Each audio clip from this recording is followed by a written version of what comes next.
Good evening, everyone, and it's great to see everyone online. It was really wonderful to see those of you who joined us for Shabbat morning at Shomrei, and we look forward to seeing more this Friday night as we again reconvene in our shul, which will also be Kabbalat Shabbat will be zoomed, and on Shabbat morning, because those who are unable to join us, we miss you in person, and it's again a delight to see you here on our Zoom meetings. Tonight we have a very special I would say guest speaker, but in a way, Rabbi Dweck isn't a guest speaker. Come this time of year, June, July, to become an annual staple, a highlight of the Shomrei calendar, to host Rabbi Dweck, often with the Rabbanit, in our shul, often on the Shabbat afternoon. It really is one of the highlights of our calendar, and we're so pleased that Rabbi Dweck, you agreed to join us tonight on this virtual platform to take time. I know it's been a busy schedule, especially rabbis reopening shuls in the recent weeks. And so it's really very much appreciated. Without further ado, I would like to ask Rabbi Dweck to speak to our community. Thank you, Rav Sagal. It's, as always, a tremendous honor and pleasure, and I really have been looking forward to it, and I thank you so much for the opportunity to be able to share with the Kal again. Arya, thank you so much for the invitation. I wonder, before I begin, Rav, if I would like to be able to share the screen for some sources, if that's okay. So I don't know, can you make me co-host or something perhaps, so I'll be able to do that? Excellent, thank you. Everyone, it's really good to see you. It's good to see you. I hope that we should be able to see you, in the flesh soon enough. But the idea here tonight is, to kind of speak on our current time in the calendar. And I do think that it has a bit to do with the time that we're in general, but we may or may not look at that in terms of, in a bit more detail. What I'd like to do tonight with you, with the time that we have, is to look a bit at perspective in terms of how it is that we might relate to this time and learn from this time for our lives. So we call this period of time the Yamim Ben HaMetzarim, which literally means the days between the straits. And that implies that we are stuck, in a sense. We are being confined between two posts. And those posts that are confining us in our time, space, continuum of the Jewish calendar is Shiva Asar B'Tammuz and Tisha B'Av. The 17th of Tammuz and the 9th of Av. We've already we are on the other side of the 17th of Tammuz, and we are coming on to the 9th of Av. And this period in between is a period of distress, is a period of constraint, is a period of sadness, in a sense, and even mourning. And so I think the title that I suggested, and I will say I'm definitely not a title person. Rabbi Rafi's room is amazing at that. He always does my titles for me. But this one, I kind of tried to pull out and give a sense of it. And that is why we're not supposed to really look back during these times. And how it is that we're supposed to relate to these 3 weeks through the Rambam's lens. And I think I do this often with you. I tend to like to pull the Rambam out when I'm with you. I don't know. I mean, I like pulling the Rambam out in general, but I like to when I'm with you. So what I'd like to do, please, is to look at some Rambams with you and to kind of create a scaffolding from the words of the Rambam for our sense of perspective tonight. And the first thing that I'd like to look at is simply the Rambam's introduction to these fasts. How is it we're supposed to look at these fasts? It is possible that I've done this one particular Rambam with you before, but for me, it never gets tired. I like seeing it over and over and over again because it's just astonishing to me. So for those who have heard it and are familiar, forgive me. For those who have not, lovely. And for those who don't mind, amazing. So here's what I'd like to start with. I'm going to share the screen with you. I just have to make sure that it is. Yeah, I think it is the right thing. Let's just check that out. Okay, so let's first look at the Rambam. This is the Rambam. Everybody's able to see. Yeah, can I get some nods? You're able to see what I put up here. Great. Okay.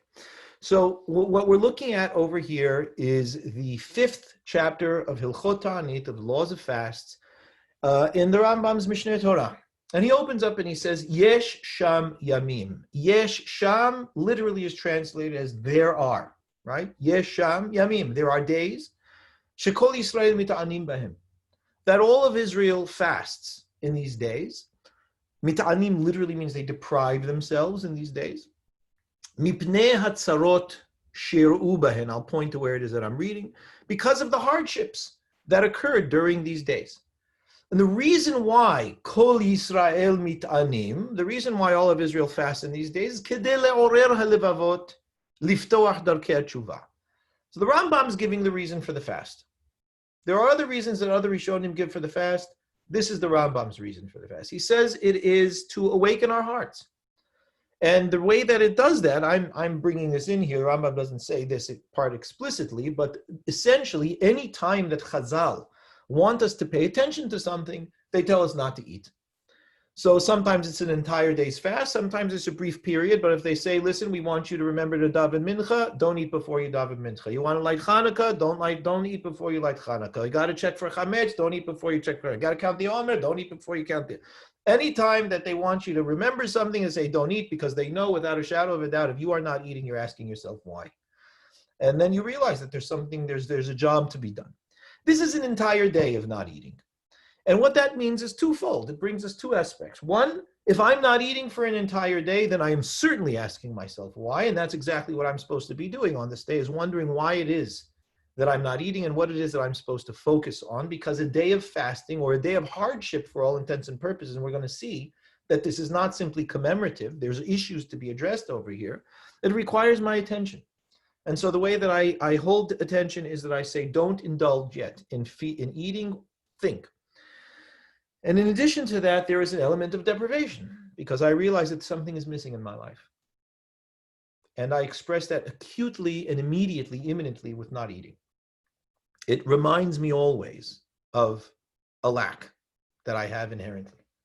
So he says that awakens our hearts. It's liftoch darkei tshuva, opens the pathways of return, of atonement, of what you call it, repentance, I guess, in rudimentary terms. But teshuvah literally means return. It means a return to God, a return to ourselves, a return to truth. V'yezeh, he continues to say, zikaron lema'asenu hara'im. This is to be an awareness, a memory, right? To bring into memory or an awareness our poor deeds, our evil deeds. And here's the key here. Now watch the next words. This is the crux. Not only our evil deeds, we're supposed to not only remember our behaviors, but the behaviors of our forefathers that were precisely like the behaviors we are engaged in now. Nothing's changed, the Rambam says, essentially. To the degree that ad shegaram lahem velanu otan hatzarot, it is these deeds that have not changed, that began with our forefathers, are still the same today, that have brought us into these hardships in these times. So let's pause for a minute and realize what it is that the Rambam is saying over here. Rambam is saying that these days are not commemorative. These days are present with us because we have caused these days and we have yet to rectify them. So something was done by our forefathers to bring them about, and we have perpetuated the behavior. And we have yet to learn to be able to develop the behavior. Now, if you were to ask me at this point in the shiur, are you saying, Rabbi Dweck, that we have not made an iota of progress? No, of course not. I'm not saying that. I think that we have absolutely made progress. It's the reason why we have these days every single year. But we're not there yet. And there are still elements of these issues, and we don't know what the issues are yet. We haven't looked at it, but we will. And there are still elements of these issues that are within us. And that it may be that we've changed our language and we've changed our clothing, we've changed the place in which we live, and we've changed a whole bunch of things. But the behaviors and mode of acting is generation to generation, and it still manifests within us. And if we're going to address them, we have to understand what the roots of them are in order to be able to really manifest change and rectification in our lives.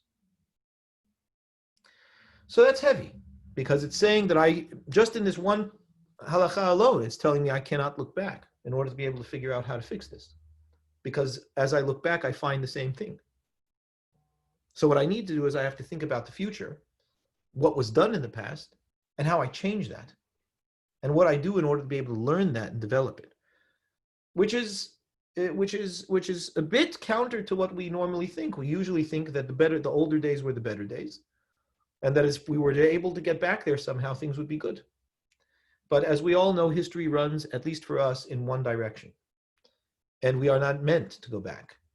And although we do say Chadesh Yamenu Kekedem, renew our days as the early ones, remember that it is Kekedem, like the earlier days, in the sense that, yes, we recognize that we're missing a Beit HaMikdash. Yes, we recognize that we are missing sovereignty. We are missing freedom. We are missing a full identity. And we had a taste of that earlier in our history. But we are not looking to go back into mimicking what was once. We are looking to go back into going forward into bringing it into something so substantial that what was before would be indeed seen only as a taste, as opposed to a full establishment of what it is that we're working towards. And bisichron devarim elu nashuv lehetiv. And by remembering these things and keeping these things aware, conscious in our mind, and awareness is everything, noticing is so much of the work, we will bring ourselves to return to the truth that we were once tasting and that we left and we can come back to. All right, so that's an amazing orientation of the Rambam to bring us into this discussion at the opening of the halachot. The next question, of course, is, well, we've been through Shiva Asar B'Tammuz, so with your permission, I'm not going to spend a great deal of time on that.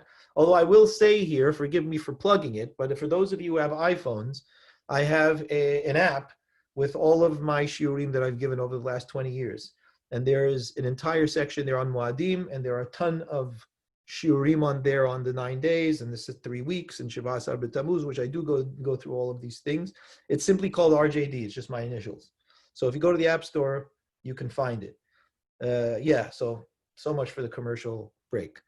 The discussion of the Rambam on Tisha B'Av is important for us to look at, because that's what we're looking towards.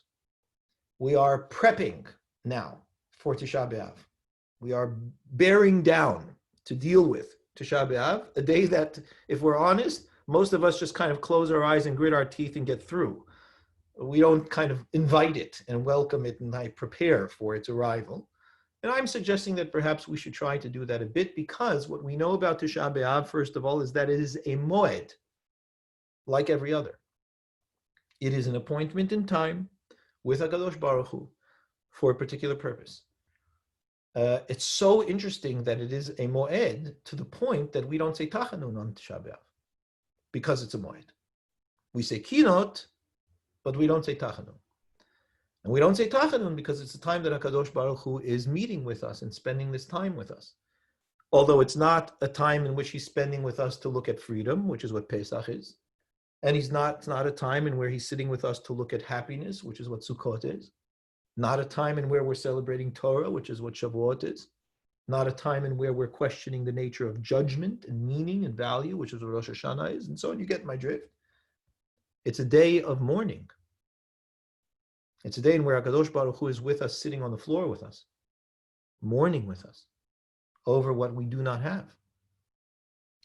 But it is a moed nonetheless. And so Tisha B'Av, like every moed, is something that requires preparation and inviting. Pesach is not supposed to just happen to us. We're supposed to welcome Pesach. Sukkot is not supposed to just hit us by surprise. It's supposed to welcome Sukkot. It is an appointment. That's what moed literally means. It is an appointed time. It is an appointment in the diary with God. And we are meant to prepare for that. So Tisha B'Av is no different. And if we are going to use the Rambam's word as a guide and recognize that we are not eating so that we should be aware of what it is that we need to deal with, and what we need to deal with began with our forefathers, well then, it makes sense to go to the roots of the day. Right? What created this day? What brought this day into being? And if we take a moment to pause and think about it, what we realize is that it is not the destruction of the Beit HaMikdash. I mean, if anything, we do not cry on Tisha B'Av because the Beit HaMikdash was destroyed. If anything, the Beit HaMikdash was destroyed because we cried inappropriately at an earlier time. That's the more accurate way to look at it. And the crying happened many years earlier, almost 1,000, if we look at the second Beit HaMikdash. in the desert after the spies came back from their trip into the land for 40 days. That is the origin of Tisha B'Av. And we see that the Rambam writes that over here. So take a look. V'Tisha B'Av chamisha devarim merubo. Tisha B'Av, there are 5 things that occurred on Tisha B'Av. And what we want is to look at the first one, because the first one is the roots and the cause of the entire thing. And everything else that comes on that day is an offshoot and development, an emergent aspect of that original root that has yet to be addressed, which is what the Rambam is saying. And what is that? Nigzar al Yisrael bamidbar shelo yikansu la'aretz. What happened on Tisha B'Av, that the Gzera was established by God. HaKadosh Baruch Hu made a decree. They will not enter into this land. Who is they? The entire cohort of men that are over the age of 20 coming out of Egypt will drop dead in the desert. Literally, it's a language. Pgarim yamutu. Their bodies will drop in the desert. They will not go in. Their children will enter into the land. And that's the decree. And the decree was a result of us crying over the fact that we had this horrible report of something that was essentially a fabrication. Everybody with me? So the question that I'd like to look at specifically is, let's get even more acute here if we can. So if what we are suggesting is true, what the Rambam is presenting is true, and my insight, my presentation to you is true, that, A, we have to look at the origins. It's Maaseh Avotenu, the actions of our fathers, K'maasenu ata, which was just like our deeds today. We're looking back at the origins. If we're looking back at the origins, it means that for Tisha B'Av, we are looking back at the decree of the 40 years in the desert, a year per day of spying. The spies die, and everybody over the age of 20 dies. A new cohort goes into the land. If that's what we're looking at, if it's that event, then of course the question that we have to ask is, well, what caused those spies to report as they did, and what caused the people to respond as they did, and what provoked the decree of God? Is that fair? Fair enough question? That's essentially what we need to look at. That's the acute point of our examination over here.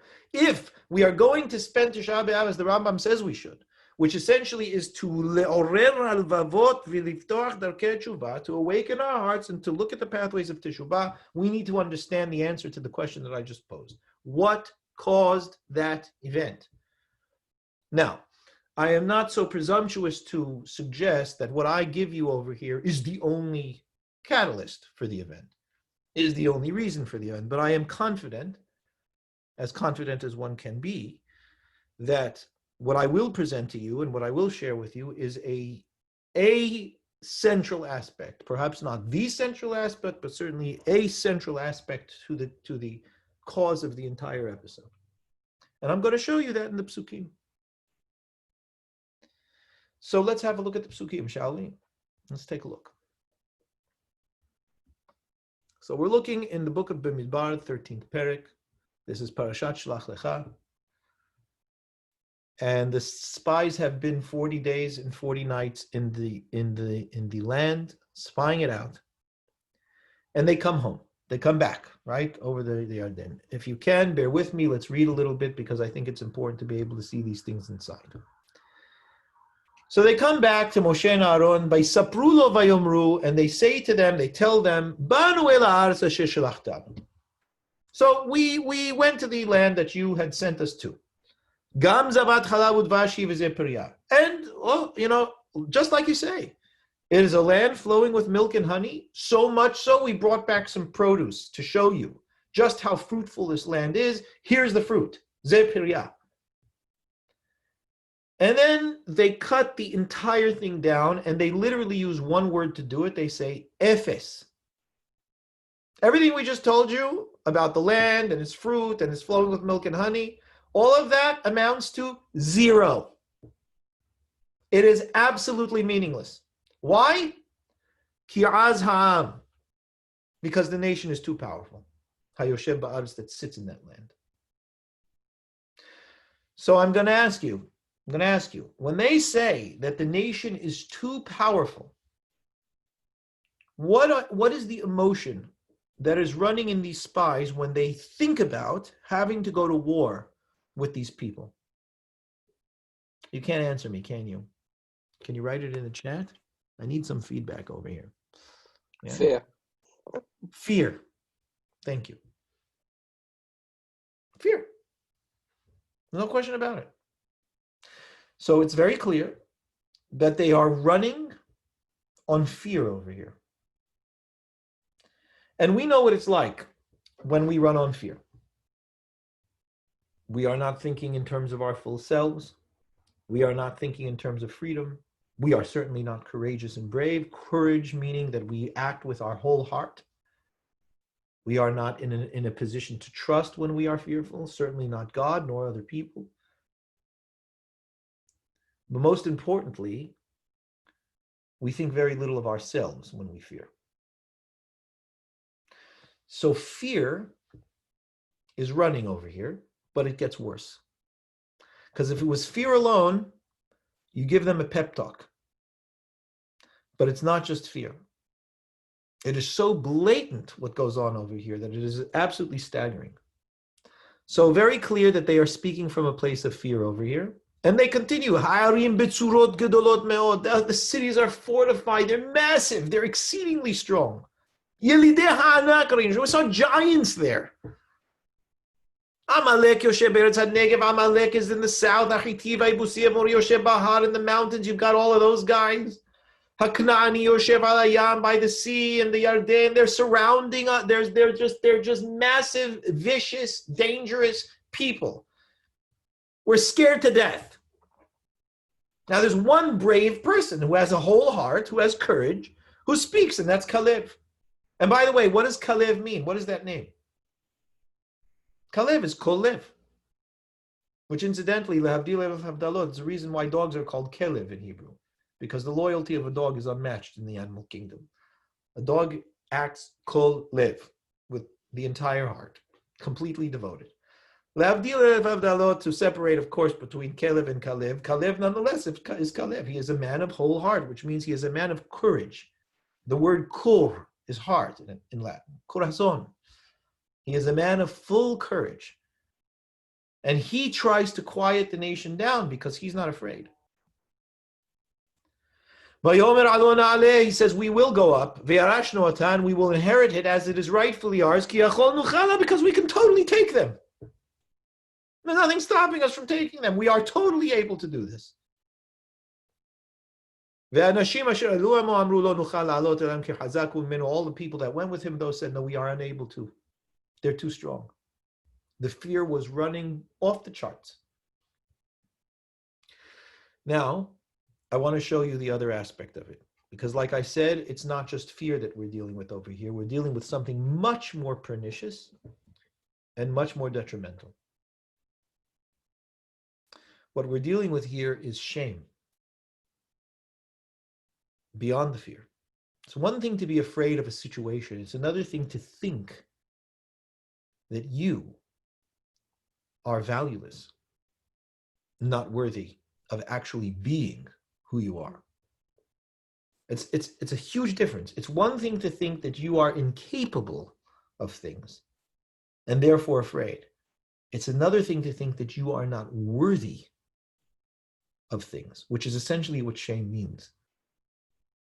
Shame means one looks at oneself as inferior in an existential sense, not just in a talent sense or a skill sense, but in an existential sense. I am negative. Why do I think that? It's not some modern psychobabble that I'm putting forth to you, because to me it's explicit in the pasuk. Look what they say. They say, Sham ra'inu et nefilim b'nei anak mina nefilim. We saw the giants. Again, they repeat that we saw the giants, but this time the giants are not just scary. The giants are real people. Vanehi be'arnenu kahagavim. In our own eyes, we saw ourselves as insects, as grasshoppers. That's how we think of ourselves. We think of ourselves as insects. And that's what we were in their eyes.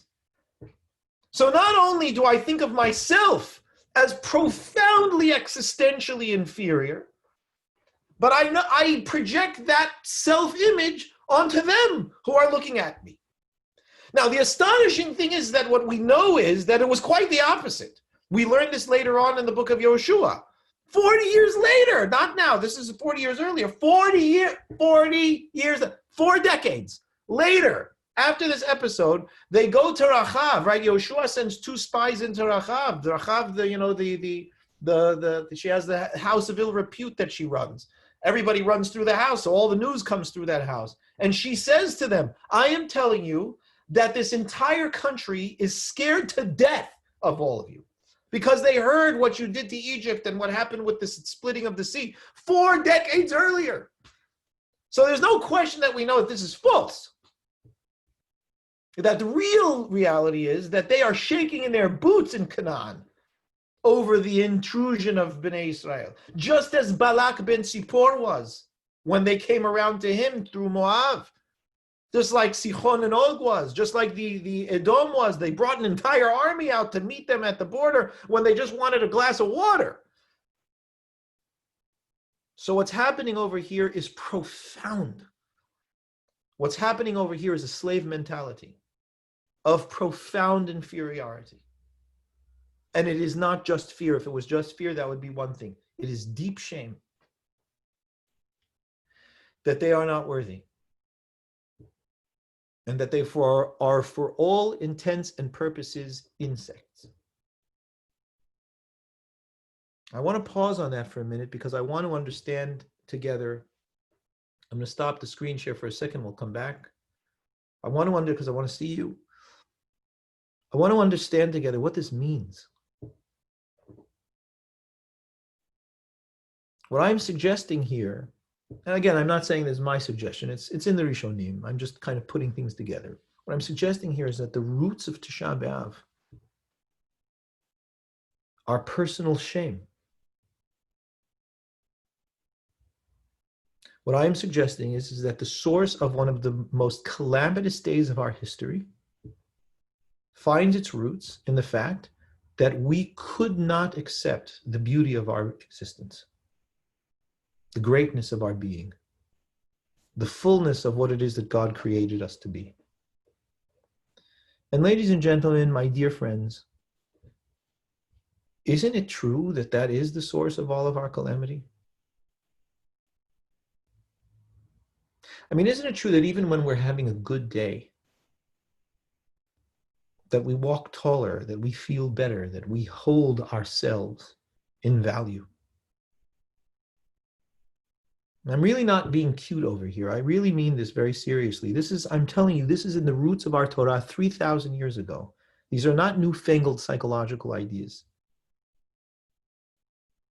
This is at the roots of the human condition. And this is what HaKadosh Baruch Hu expected of his people. He expected of us, perhaps it's not what you say, politically correct for me to say, but he expected it of his people before he expected it of any other human being. Everybody's catching on now. But Bnei Israel knew from a very early time that the most important thing was for them to be proud and strong, not haughty, not hubris, realistic about the beauty of their being. Now, I want to explain why that is from a Jewish perspective. The reason for that is, we say every morning, Elohai, for one of the first things that we say every morning, before we even get started with our day, Elohai, my Lord, Neshama shenatata bi, the soul that you put in me, Tehorah, is pure. We say more than that. Okay, it's nice, it's pure. That means the life force of my being is a pure force. That's very nice to say. Ata berata, you created it. More than that, and this is the craziest part, Ata nefachta bi, you breathed it into me. Now, how do we know that? Because it says so in Bereshit. God forms the man, afar min adama, right? He forms the human out of the earth. Vayipach be'apav nishmat chayim. and he blows into his nostrils a living soul. Think of the imagery of that. I mean, again, we'll step out of the poetry for a minute and realize that God doesn't have lungs, he doesn't have a nose, he doesn't have a mouth, there's no actual blowing that's going on. Obviously, as the Rambam says, Dibra Torah Kelshon Bnei Adam, it's using human terms for us to relate to this. But imagine, look at how it is that it's asking us to relate to it. What is more intimate than a human breath?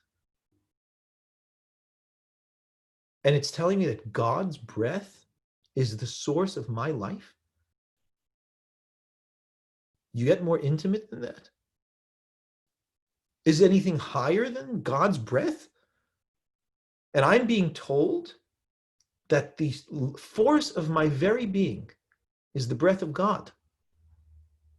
Other ways that it's said in Mishle, Ner Adonai Nishmat Adam. The flame of God is the soul of man. What kind of imagery is that? How lofty does it get? If that is not telling you and me that your very being is uniquely sacred, sanctified, it's sacred, it is pure, it is powerful and beautiful, and the angels of heaven themselves' only job is to watch you. Do we not say that all the time? He will command his angels, his messengers, to watch you in all of your ways. So I'm going to ask you, who's higher, the bodyguard or the one that the bodyguard is guarding? So you're telling me that every angel, the angel's job is to watch you and me, the precious cargo of the human being. It's astonishing. There's a beautiful story in Masechet Ta'anit.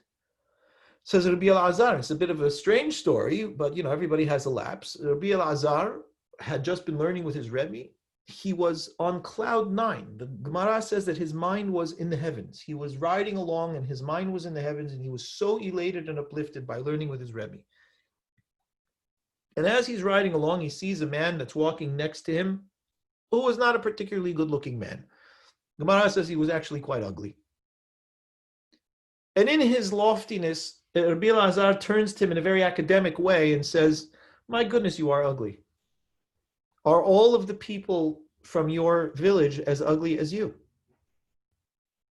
And without missing a beat, the man turns back to Rabbi Elazar and says, "I don't know. Why don't you ask the one who made me?"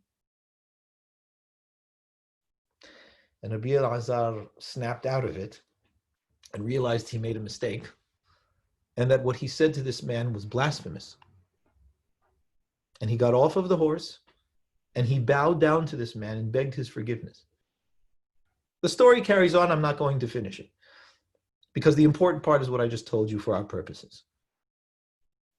It's blasphemous to say what they said. We were insects in their eyes, and that's how they saw us. That's not just a case of minor guilt. That is profound existential shame that spits in the face of the maker of those people, which we call God.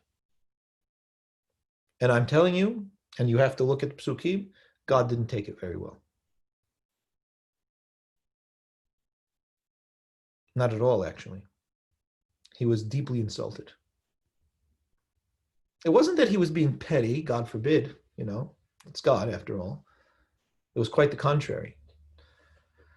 HaKadosh Baruch Hu's first response is, "I'm wiping them out, Moses.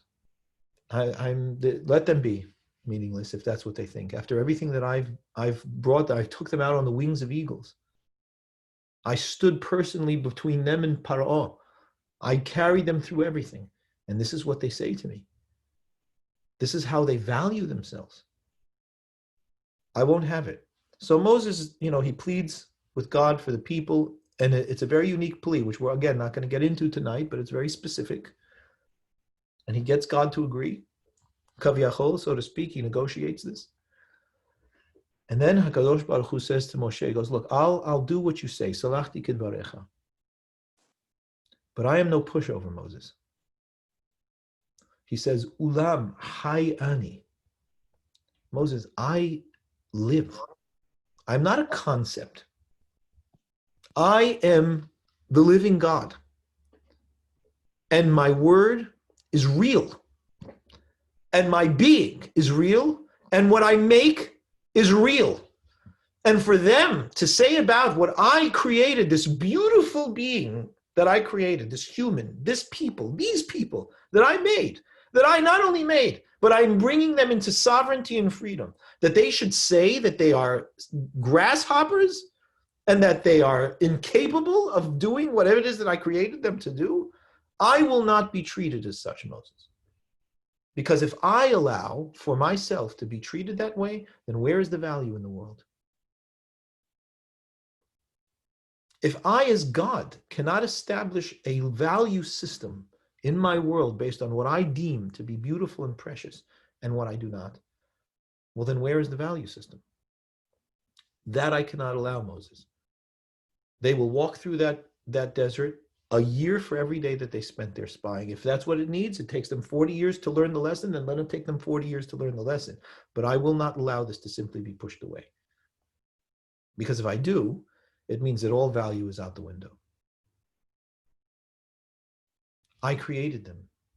I instilled beauty and meaning and value into them. I breathed my breath into their being. And the only one who has that is Kalev. And that's why he says, you know what it says about Kalev? It says, Ruach acheret hayta imo. There was another spirit inside of Kalev. He cultivated the spirit that I gave him. And that's why he speaks in the way that he does. So what we have here is a very serious issue that in reality is religious only because, as far as Torah is concerned, our self-confidence and self-value is part of our service and worship of God. And it is the most important worship and service of God, because if that is not there, then what are we doing? And the reason why we lose our home and the Beit HaMikdash is destroyed is because we totally lose sense of who we are and why we're here. What is the nature of our identity? What is the nature of our freedom and sovereignty? We gave ourselves over. We gave our power over. We gave our freedom over. We gave our strength over. We let it go. And astonishingly, the question on Tisha B'Av for all of us is, how do we do that? Where does fear and shame manifest in our lives? And are we brave enough to even ask that question? Granted, it's not a comfortable one for us to ask ourselves, is it? We will all be inclined to say, I don't have shame. Really? Well, then you are a unique case. Because I would suggest that on one level or another, all of us bear it in some form.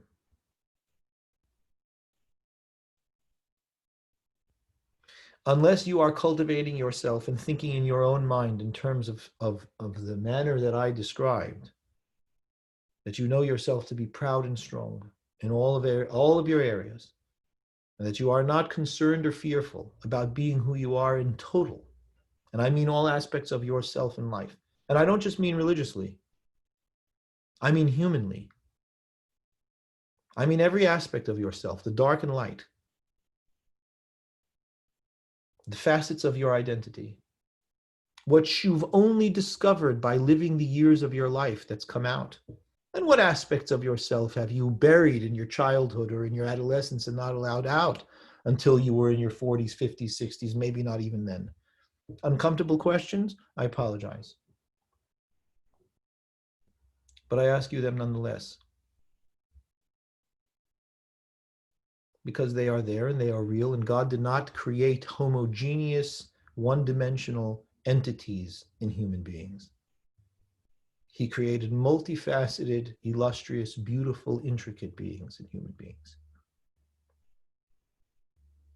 And to whatever degree we stifle any aspect of that, it borders on the blasphemous. Because we reject what it is that HaKadosh Baruch Hu made us into being. And a major part of our entire life is the discovery of that and the embrace of that and the living into that. And on a national level, it is the entire lifetime of our nation that we work on that. And that is why Tisha B'Av comes every year, because we mourn over what we have not in terms of our own identity and being. What we are not living, what we are not embracing, what we do not recognize and act in order to be able to acquire and espouse. Part of that is, of course, a Beit HaMikdash. Part of that is, of course, a nation that is in covenant with God and has been for the last 3,000 years. And to what degree is that covenant manifest in our lives individually and nationally? To what degree are we embarrassed of that covenant? Shameful of that covenant? These are not easy questions. They take thousands of years to work out. Genuinely. And that's fine. God has all the time in the world. As do we. We have been walking on this earth, nationally, our people have been walking on this earth in a preternatural way for over 4,000 years. And we're not going anywhere. We will work it out. The future of the Jewish people is yet to be discovered and has yet to unfold. But as the Psukim in Yirmiyah say, Sisu et Yerushalayim gilu ba kol hamtabilim achareha. Rejoice in Jerusalem, all those who mourn for her. What that's saying is, did you realize that there was something missing? Did you feel that there was an emptiness in you? That there was an aspect of your identity that was yet to be realized? Did you feel the pain of being restricted and being able to express your whole self? Do you, as an individual, feel that on any level, ever in your life? That there's something that is being held back from you in being who you are? On whatever level. Maybe it's only something that you think about in the quietness of your own nights in your bed, and you share it with no other soul. I don't know. But if it has ever been there, recognize it. Because what manifests in you as an individual manifests in the nation as a whole. Because we are, after all, a conglomerate of individuals. And what we mourn on Tisha B'Av is not just what we've lost, but what we have yet to discover, that we know belongs to us. What we have yet to manifest, that we know belongs to us. And that we yearn for, and we wish to be able to have. And the only thing that has kept us from it is shame and fear. That as much as we feel bereft in having it, or not having it for that matter, and which is why deprivation is a big part of the day, that we taste what deprivation feels like acutely. The only thing that's holding us back is our standing tall, our clarity of the fact that it belongs to us, and to say like Kalev did, Alo na'aleh ki lechol nuchala. We shall go up because it belongs to us. And we can. It's all that's keeping us, nothing else. And we know that. You tell me that there are not times in the past 70 years that you, your parents, you now, your children don't look at Israel, for example, the state, and say, come on, just be who you are and stop worrying about everyone else. Whatever it is, I'm not even talking about your politics, whatever you think. You can't tell me that there's not something that's going on in the news now, before, 10 years ago, currently, 3 weeks, whatever it is, where you just want to say to Israel, can't you just be who you are and proud and not worry about what every other nation is saying about you for a minute? We're more that way because of the state of Israel than we ever have been in the last 2,000 years. Isn't that true? We've been able to express parts of ourselves, given that state, that we have not expressed literally in 2 millennia. The name itself, think about just the name itself. When's the last time the name Israel has been used? We've been called Jews for the last 2,000 years. Nobody called us Israel. That name was dormant. It was an entire aspect of our identity that was completely dormant. And somehow, in the most astonishing way, these people, these founding individuals decide, no, we're going to bring the Israel name back. They could have very easily called it Judea and nobody would have batted an eyelash. No, we're bringing Israel back. Really? That's astonishing. You're saying the whole nation thing, not just the little tribe thing. We're not tribal anymore. We're going to go into the nation thing again. Unbelievable. It's a tremendous expansion of identity. There's a heck of a lot more to do, but it's an amazing step. Don't tell me that that's not progress. But we're not done. And that's really what Tisha B'Av is about. And it's what we're supposed to be thinking about. And we begin by thinking about it in terms of our own personal identity. Because it's only through that we can relate to the national identity. And of course it involves the question of our Judaism, but it's beyond all. It's what did God create me to be? And in what capacity am I restricting the robust fullness of that divine creation? And that's why Hillel HaZaken was all about this. Imani kan hakol kan, he said. If I'm here, everything's here. Now, and all that can be. I can't be anything more than myself. And if I'm here, it's what I am. It's my whole life. This is what I am. It's all I've got. So I want to show you the final Rambam. This is a Rambam in the end of the laws of Shemitah v'Yovel, interestingly enough, which all has to do with the land, right? And the land is home. It's where I can be most myself. Isn't that what home is? I mean, it's what it's supposed to be anyway. For some of us it isn't, but it's the concept of home. The concept of home is where I can be completely and wholly myself. I can allow for myself to be in peace and equanimity, which is what the land is about for the nation.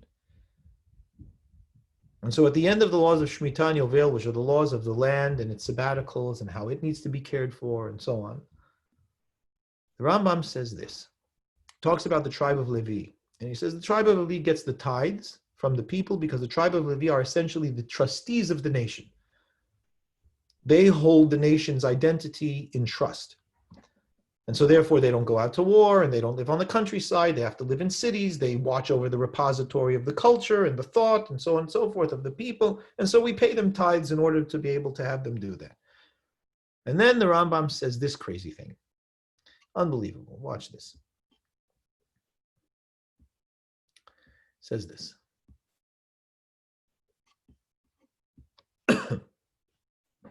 He says, V'lo shevet Levi bilvad. He goes, but it's not just the tribe of Levi, you should know, that achieved such a status. Ela kol ish v'ish mikol ba'nei olam. Every human, not every Jew, every human being in all of the earth, of all walks of life, asher nadacha rucho to, that his soul, his ruach, right? Again, his spirit inside of him that God blew into him, has moved him. V'hevino mada'o, and he in his intellect and awareness came to an understanding that he wanted libadel, to separate himself as an individual, not as a group thinker, not as a herdsman, but as an individual. La'amod lifnei Adonai l'sharato, to stand before God and serve him. L'de'at Adonai, to know him. V'halach yashar kemo, and he walks a straight path. And here's the key words: kemo she'asahu Elohim, like God made him. What does that mean? Kemo she'asahu Elohim, like God made him. Like God made him means God created you. And that means that he breathed into you a living soul. And it is not just a homogeneous, one-dimensional soul. It is in the great artistry of the divine God himself, robust and multifaceted, intricate, exquisite, and beautiful. And it is up to us to allow for it to be everything that it was made to be. Kamo she'asahu Elohim. And there are only two major obstacles in our way: fear and shame. They are the roots of the evils that keep us from being everything God made us to be. And it is Tisha B'Av, the year in the calendar, when God sits with us and mourns with us over that loss and lack of potential being met.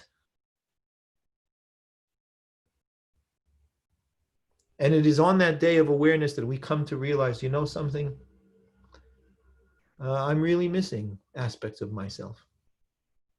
Our nation is really missing aspects of itself, and really, really we need to embrace them. We need to have them again. We need to have them when we never had them. Everything else is a faint echo. All of the hang-ups and drives that we deal with, and inclinations towards poor behavior and so on and so forth, all of that. What do you think? You think a person sins if there's not an element of shame in them? If you are feeling whole and complete in yourself, well and strong, you do stupid things. You fail in things that you don't even want to do, but you can't help but do. No. You don't. It's the fear and the shame that drives all of it.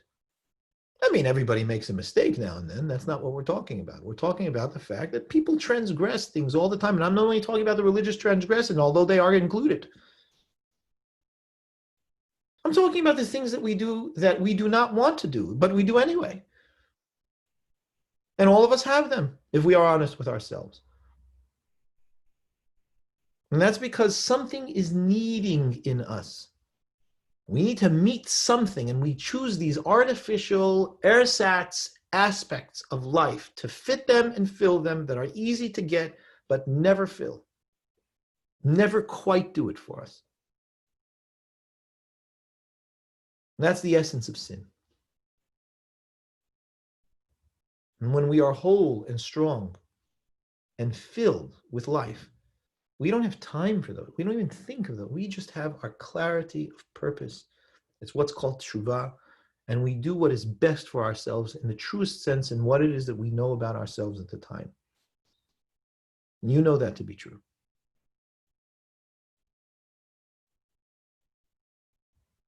So it's a beautiful day, really, Tisha B'Av. It's a sad one, but it's meant to be. But it is a beautiful day nonetheless. And may we merit, please, being able to see that day turn from a day of sadness into happiness when we achieve indeed what it is that we've been working for so long to achieve. And we've made some really good progress, but we're not there yet.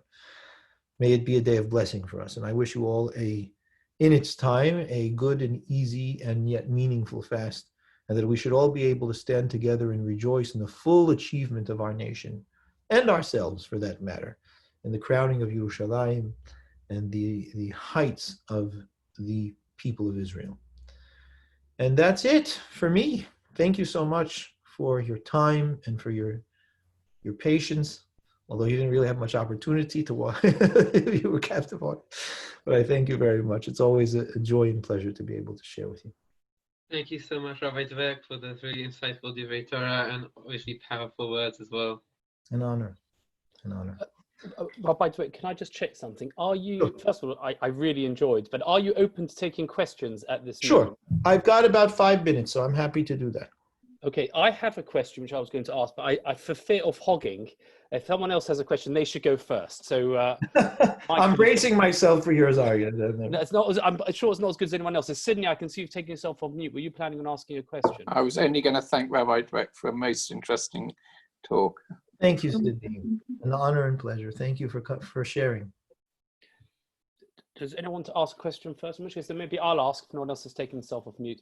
I was just interested to know at a communal level, what you think is the right next steps that we should be taking if we're going to take the Tisha B'Av theme forwards and try and achieve something for it. It's not personal, but on a communal level. I don't know what happened. Oh, the voice on that was... and by communal level, I imagine you mean community, congregation. I was actually thinking large. I was thinking sort of UK-based. So I don't know what's happened. So you were fine for the beginning, but the The audio is quite distorted, so I haven't heard the other. I think you said not just a community, but also maybe as a national UK Jewish community. Yeah, look, I mean, it's very difficult to be able to manage those things from a top-down level. It's one of the reasons why it takes so long, because it's quite organic. You know, it's kind of like we live in a trial and error thing. It's the same reason why you can't be this way when you're 12. You know, you could sit and tell a 20-year-old as much as you want that they need to behave a certain way. And until they actually discover these things in their lives and go through the experiences that kind of bring these out, you know, words never affect things the way that events do. They help. Sometimes they adjust, but it doesn't affect things the way events do. And sometimes, probably many times, events achieve what actions and thought does not. And what I mean by that is, I do think that it is important for us as a community to think about leadership. Okay, so I will say that. I think we have to think about what is our leadership? Is our leadership concerned about these things? Is it concerned about the expression of identity? Is it concerned about creating a space in which the robustness of Jewish expression can be manifest within reason, within a rational and meaningful way? But are we restricted, or are we given space to be able to be everything that we can be and should be? Now, that's one thing that I'll say in terms of the action thought level of things.